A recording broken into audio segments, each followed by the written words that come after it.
Hi hello నమస్తే అండి. 10th class విద్యార్థులకి ఎగ్జామ్ కోసం స్పెషల్ వీడియో ఇది.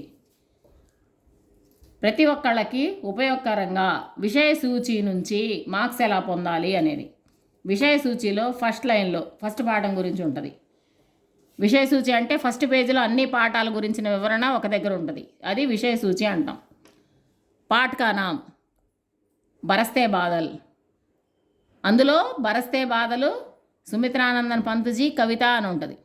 దాన్ని మనం ఎలా రాసుకోవాలి? పాఠ్ కా నామ్ బరస్తే బాదల్, లేఖక్ కా నామ్ సుమిత్రానందన్ పంత్జీ, విధ కవిత. అన్ని పాఠాలకి ఇలాగే రాసుకోవాలి. ఏ పాట పైన ఇలాగే. ఇక్కడ పేర్లు మారుతాయి. పాఠ్ కా నామ్ ఓకే ఇదే రాసుకోవాలి. పాఠ్ కా నామ్, లేఖక్ కా నామ్, విధ. ఈ మూడు కామన్. ఈ మూడు ఇలాగే రాసుకోవాలి. ఇక్కడ మాత్రం పాఠం పేరు, కవి పేరు, మళ్ళీ అది ఎలాంటి విధ అనేది మారుతుంది. సరే, దీన్ని మళ్ళీ వాక్యాలుగా. ఇప్పుడు నీకు అసలు ఏమి రాదు రాయడం, కానీ ఏదో ఒకటి రాయాలి దానికి సంబంధించి. అది కొంచెం కొద్దిగా కరెక్ట్ అయి ఉండాలనుకుంటే ఈ మూడింటినే వాక్యాలుగా మళ్ళీ రాస్తాం. బరస్తే బాదల్ ఉందిగా, ప్రస్తుత ప్రశ్న బరస్తే బాదల్ నామక్ పాఠ్ సే దియా గయా హై. ప్రస్తుత ప్రశ్న అంటే ఈ ప్రశ్న, బరస్తే బాదల్ పాఠం పేరు గల పాఠం నుంచి ఇవ్వబడింది. యహ కవితా పాఠ్ హై. ఇది ఎలాంటి పాఠం? ఇక్కడ ఉందిగా, కవితా పాఠ్ హై. లేఖక్ సుమిత్రానందన్ పంత్జీ హై. ఇక్కడే ఉంది కదా, సుమిత్రానందన్ పంత్ లేఖకు. ఇక్కడ 3 పాయింట్స్ రాసాం, అదే 3 వాక్యాలుగా రాసాం. సరే, ఇది ఏ ప్రశ్నకి ఎలా రాయాలి అంటే మెయిన్ పాయింట్స్ ఉంటాయి. పాఠం ఏమాత్రం కొద్దిగా వినున్నా, కొంచెమన్నా చదువున్నా కానీ బరస్తే బాధలంటే ప్రకృతికే బేజోడ్ కవి అని కానీ, క్వశ్చన్లో ప్రకృతికే బేజోడ్ కవి అని కానీ, పంత్జీ అని కానీ, వర్ష అని కానీ, మళ్ళీ మేఘ్ ఇలాంటి పదాలు వస్తే ఆ క్వశ్చన్కి ఇది రాయొచ్చు. అది చిన్న క్వశ్చన్ అయినా పెద్ద క్వశ్చన్ అయినా. 3 మార్కుల క్వశ్చన్కి ఇది రాస్తే పక్కన ఒక ½ మార్క్ ఇస్తాడు. కొంతమంది మంచిగా ఏమోలే పిల్లలు కొంచెం అని ఆలోచించే వాళ్ళు 1 మార్క్ కూడా ఇస్తారు. తర్వాత పెద్ద క్వశ్చన్కి రాస్తే తప్పనిసరిగా ఇంతవరకు రాస్తే, ఇంకా మీరు ఇక్కడ ఏమన్నా ప్రకృతికే బేజోడ్ కవి అనేలాంటి పదం కూడా వాళ్ళ స్పెషాలిటీస్ మీరు కలుపుకున్నట్లయితే ఏమన్నా కొంచెం ఇంకా మీకు మార్క్స్ వస్తాయి. పెద్ద క్వశ్చన్కి అయితే దీనికి కరెక్ట్గా మీరు రాస్తే పక్కన 1.5 నుంచి 2 మార్కుల వరకు ఇవ్వడానికి ఛాన్సెస్ ఉంటుంది. కనీసం 1.5 అయితే ఎవరైనా ఇస్తారు.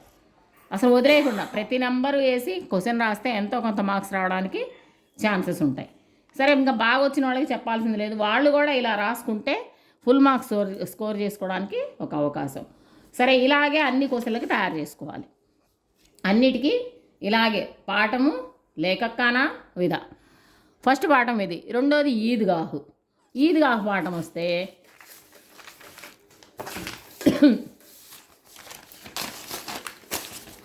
ఈద్గాహు పాఠం.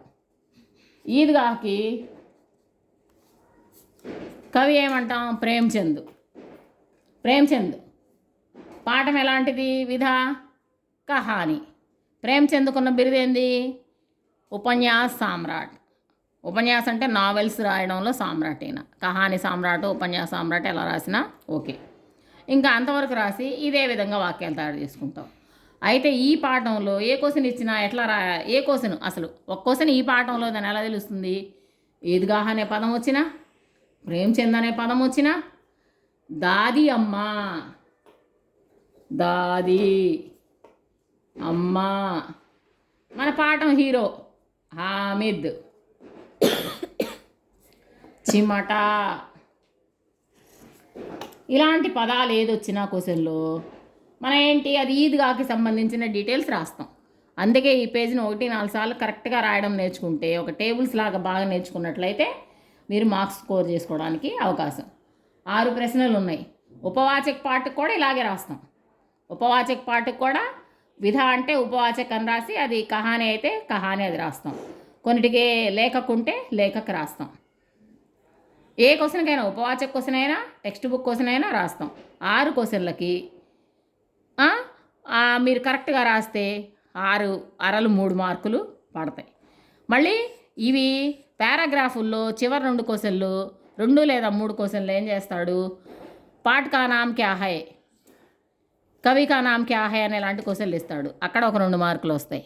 మళ్ళీ ఈ లేఖకులో మీకు జతపరచడాలు అవి ఇస్తాడు, ఆ జతపరచడాల నుంచి కూడా మార్క్స్ వస్తాయి. జతపరచడాలు ఇస్తాడు, మీకు 4 మార్కుల క్వశ్చన్ ఉందిగా, ఇటు ఇటు ఒక్కోసారి కవి పరిచయంలో జతపరచడాలు ఇస్తాడు. అది కనుక ఇస్తే పాఠము కవి పేరు అలా ఇస్తే 4 మార్కులు దానికి. సరే, ఇంకా ఇట్లా ఇప్పుడు 3వ పాఠం ఉంది, భారత్వాసి. హం భారత్వాసి రాయాలంటే హం భారత్వాసి అన్నా, పావంధామ్ అన్నా, ఇట్లా ఊంచు నీచ్ అనే పదం, ఇలా పాఠంలో విన్న పదాలు ఏవి పడ్డా అది రాయొచ్చు. అలా మీరు ఎంతో కొంత ప్రతి క్వశ్చన్ అటెంప్ట్ చేయడానికి విషయ సూచి మీకు బాగా ఉపయోగపడింది. ఏంటి? ప్రతి క్వశ్చన్. దీన్ని హిందీలో ఏమంటాం? ప్రత్యేక ప్రశ్న. ప్రత్యేక ప్రశ్న అంటే ప్రతి ప్రశ్న,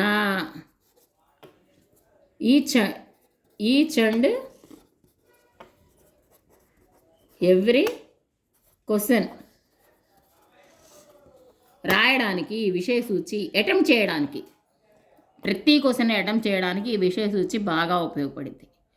దీని నుంచి సారాంశానికి రాసామనుకో తప్పనిసరిగా పక్కన మీరు కరెక్ట్గా రాస్తే తప్పనిసరిగా ఎవరైనా 1.5 మార్క్ ఈజీగా వేస్తారు. సో సారాంశాలు 2 ఉన్నాయి, 6 పెద్ద క్వశ్చన్లు, కవి పరిచయము, పారాగ్రాఫ్ క్వశ్చన్లు. ప్రతి దగ్గర దీన్నే వాడతాం మనం. ఏంటది? విషయ సూచి. విషయ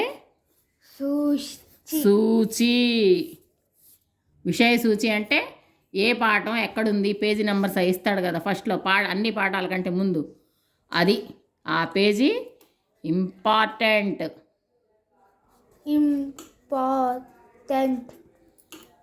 అది కూడా ఎలాంటి ఇంపార్టెంట్? Most important. దీన్ని అర్థం చేసుకొని విషయ సూచి బాగా నేర్చుకొని మీరు ఎగ్జామ్ బాగా రాస్తారని ఆశిస్తున్నాను. మళ్ళీ ఇంకోసారి all the best to all of you my dear 10th class students. Thank you all. మా వీడియో మీకు నచ్చినట్లయితే ప్లీజ్ లైక్ చేయండి, షేర్ చేయండి.